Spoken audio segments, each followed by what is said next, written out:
Assalamualaikum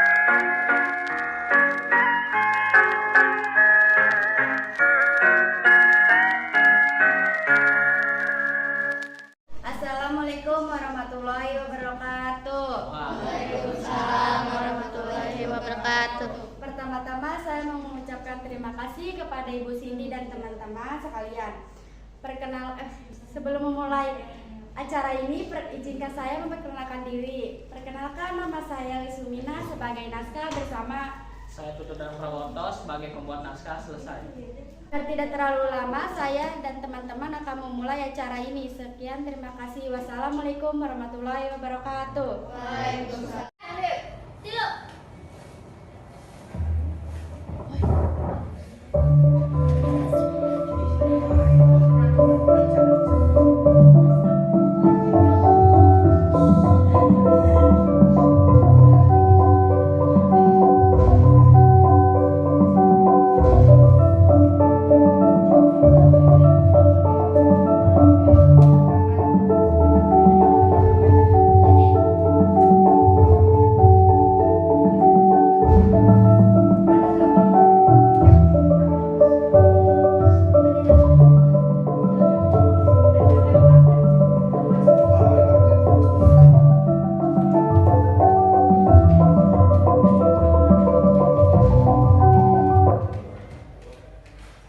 Zaman dahulu terdapat kerajaan di istana di sekitar Jawa yang dipimpin oleh Raja Aditya Kirana dan ibunya bernama Ratu Kirana. Sejak kecil Aditya Kirana tidak diberitahu siapa ayahnya oleh ibunya sendiri. Setelah Raja Aditya Kirana diangkat menjadi raja pada usia 20 tahun, akhirnya ia bertanya ke ibunya tentang siapa ayahnya. Ketika ia bertanya, "Ibu, aku ingin menanyakan siapa ayahku," dan ibunya menjawab, "Aku tidak tahu." Raja Aditya pun bertanya lagi, "Tidak mungkin aku hidup tanpa mengenal sosok ayah." Ibunya pun menjawab, "Maaf nak, aku tidak mengetahui siapa ayahmu." Dan jawaban itu akhirnya Raja Aditya pun bertanya lagi ke Gatot, Sri, dan Saraswati.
Raja Aditya pun bertanya, "Saya ingin menanyakan sesuatu ke kalian bertiga.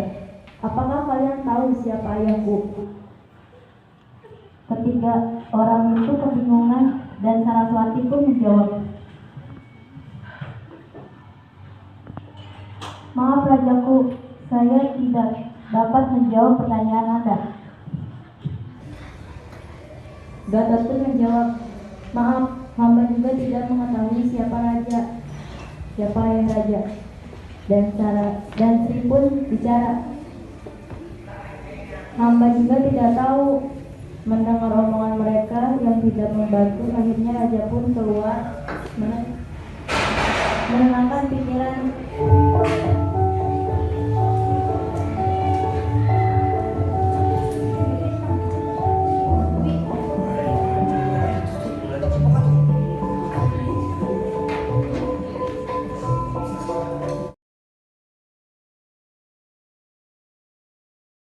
Ibunya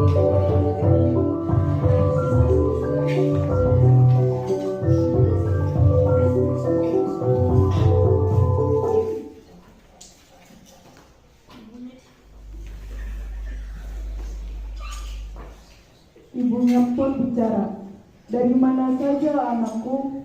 Raja Aditya Kirana pun menjawab, "Aku habis keluar sebentar dari istana." Dengan penuh ragu, Raja Aditya pun bicara tentang pemberi ayahnya. Raja pun bicara, "Ibu, aku tahu engkau tidak akan setuju, tapi mohon Bu, untuk kali ini saja engkau membolehkanku untuk mencari ayah. Tenang saja Bu, aku bisa jaga diri. Jika Ibu mengizinkanku untuk mencari ayah, aku akan belajar bela diri terlebih dahulu sebelum mencari ayah." Dengan penuh gelisah, ibu pun ragu mengizinkannya. Setelah berpikir, ibunya bicara, "Aku tidak izinkan kau untuk mencari siapa ayahmu." Raja Aditya pun menjawab, "Mengapa ibu selalu tidak membolehkan aku mengetahui ayahku sendiri? Apakah aku harus tidak boleh mengenal siapa ayahku selama aku hidup?" Mendengar itu, ibunya pun merasa bimbang untuk memperbolehkan. Ibunya pun bicara, "Berikan aku 1 hari untuk memikirkannya." Setelah itu, raja pun sedikit khawatir. Apakah ibunya mengizinkannya? Setelah pagi akhirnya ibunya pun bicara, "Aku mengizinkanmu untuk pergi, tapi siapa yang akan mengurus istana ini?" Tanpa berpikir, Raja Aditya pun menjawab, "Ada Gatot, Sri, dan Purnamasari." Dengan penuh bimbang, akhirnya ibunya menjawab, "Aku bolehkan kamu untuk mencari siapa ayahmu." Dengan penuh gembira, akhirnya raja pun menjawab, "Terima kasih Ibu, aku berjanji akan mengetahui ayah tanpa ada nyawa dan darah." Ibunya pun menjawab, "Kamu besok sudah boleh mencari ayahmu." Raja Aditya pun menjawab, "Baik Bu." Pun berjalan keluar istana. Setelah berjalan berhari-hari, ketika ia sedang di malam hari dan tidur di bawah pohon yang rimbun, ia melihat 3 orang dengan topeng. Raja Aditya pun menjawab, "Sial, ini perampok." 3 orang itu pun mengeluarkan pisau. Dia menuju ke Raja Aditya. Menyadari ia akan dirampok, Raja Aditya pun berlari.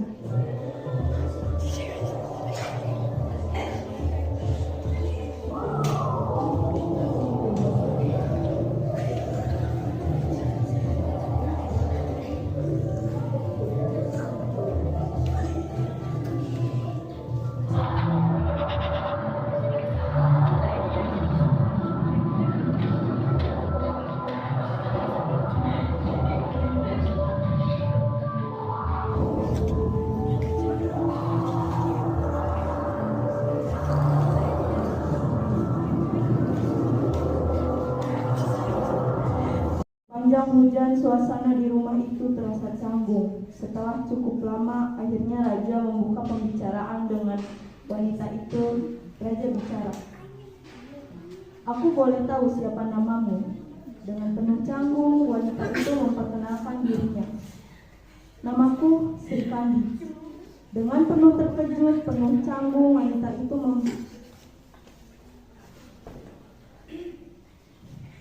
Akhirnya raja langsung to the point. "Bolehkah kamu mengajar bela diri?" Sri Kandi pun bingung. Setelah berpikir cukup lama, ia akhirnya bicara, "Baik, aku izinkan dengan syarat engkau harus patuh dengan peraturanku dan engkau harus berlatih denganku selama 1 tahun." Raja pun menjawab, "Dengan senang hati aku mau." Setelah itu, raja pun melewati hari demi hari, bulan demi bulan, dan akhirnya 1 hari lagi akhirnya dia bisa lanjut mencari ayahnya. Sri Kandi pun bicara, "Baik, ini hari terakhirmu dengan kujadikan. Aku ingin engkau lari dari sini sampai ke gunung itu." Raja pun mengeluh kepada Sri Kandi, "Mengapa aku harus?" Sri Kandi pun memberi nasihat, "Jika engkau mau buah yang lebih manis dari yang lain, maka engkau harus bekerja keras dari yang lain. Mendengar itu, akhirnya raja pun mengikuti apa yang dibilang Srikandi. Setelah 1 hari berlalu, di pagi hari, akhirnya ia bisa melanjutkan mencari ayahnya dan berpamitan ke Srikandi. Raja pun bicara, "Baik, aku pergi dulu ya Srikandi." Mendengar itu, akhirnya mereka pun berpisah satu sama lain. 1 bulan berlalu, Raja Aditya masih belum mendapatkan informasi tentang ayahnya.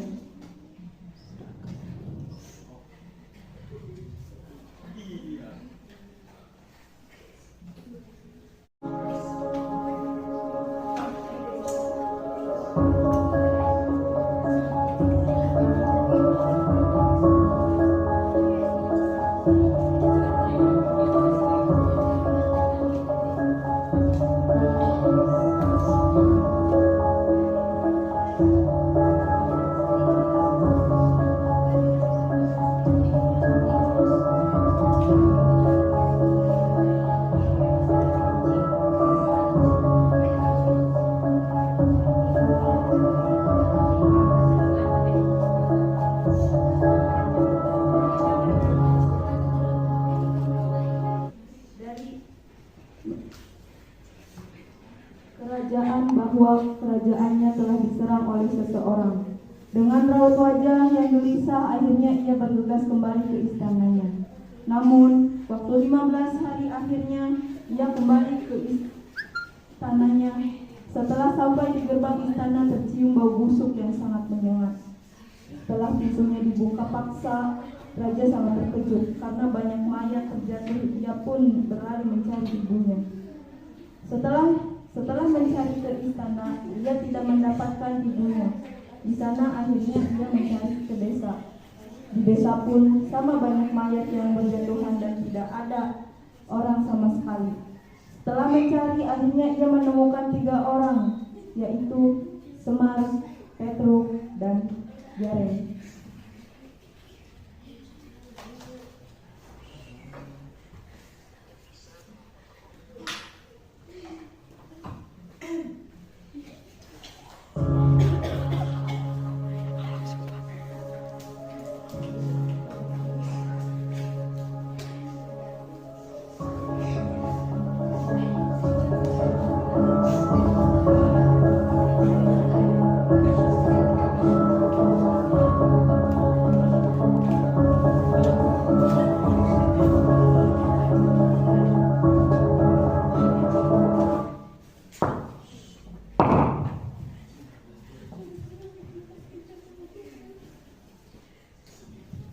Raja pun bertanya, "Apakah kamu mengetahui siapa dalang di balik ini?"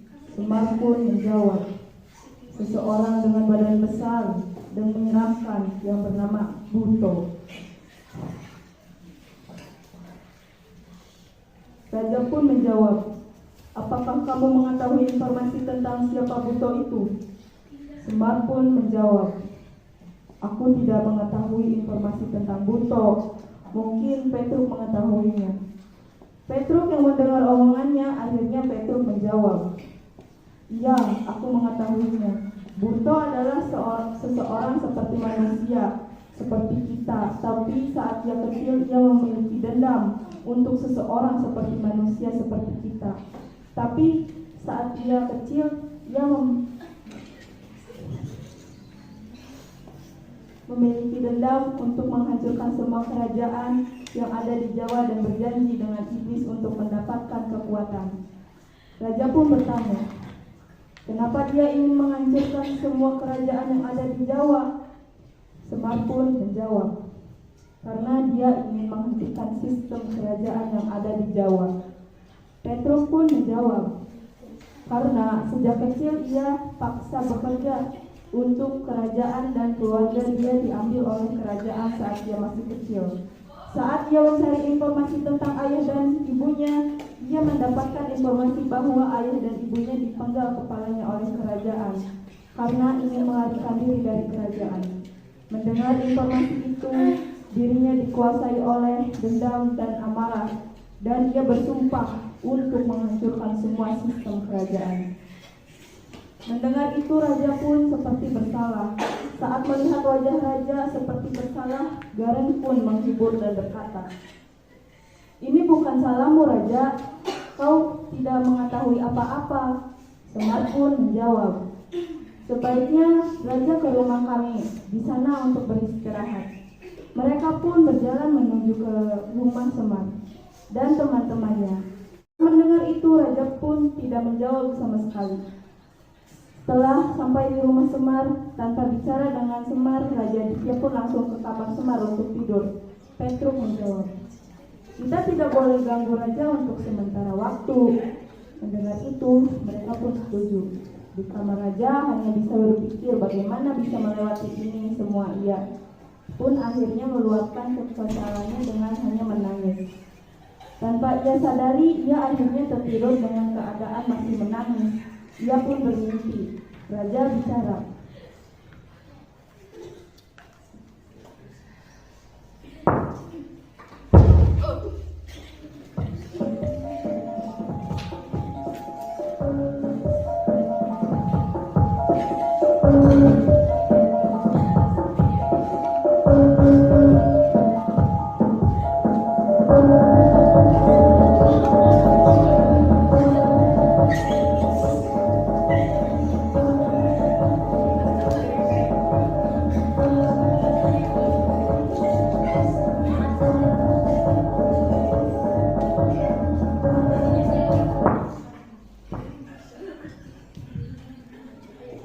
Raja bicara, "Siapa engkau?" Dia pun menjawab, "Aku adalah seorang dewa." Dengan penuh kebingungan, raja pun tidak percaya. Tanpa berlama-lama, si dewa pun menjawab, "Kehidupan adalah ujian yang tiada henti." Raja pun menjawab, "Apa yang kamu mau?"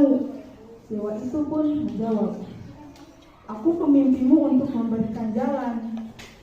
Raja itu kebingungan. Dewa itu menjawab, "Nanti akan kuutus seseorang bersamamu untuk perjalanan ini." Raja pun menjawab, "Maksudmu?" Setelah itu raja pun terbangun dari mimpinya dan menemukan sebuah surat untuknya. Surat itu berisi, "Jika ingin tahu semuanya,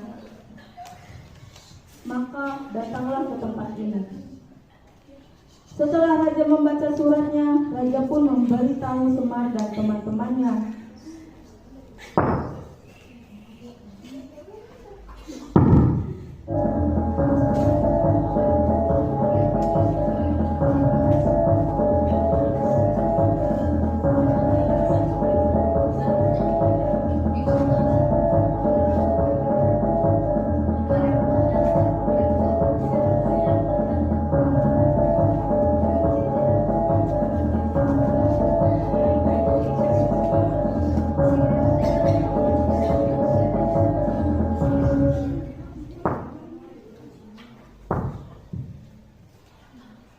Raja pun menjawab, "Aku menemukan sebuah surat." Petruk dan teman-temannya membaca suratnya. Setelah itu Semar pun bicara, "Aku tidak setuju raja ke sana. Bisa saja ini hanya jebakan Bunto untuk membunuh raja." Gareng pun setuju dengan ucapan Semar. Setelah itu raja pun pergi dari rumah itu dan mencari tempat untuk merenung surat itu. Setelah beberapa lama memikirkan, akhirnya raja pun bicara, "Bagaimanapun aku harus menanggung segalanya karena akulah raja." Setelah berpikir seperti itu, akhirnya raja pun balik lagi ke rumah Semar untuk berpamitan dengan teman-temannya. Setelah sampai di rumah Semar, Raja Aditya pun berpamitan dengan Semar dan teman-temannya. Semar pun berbicara,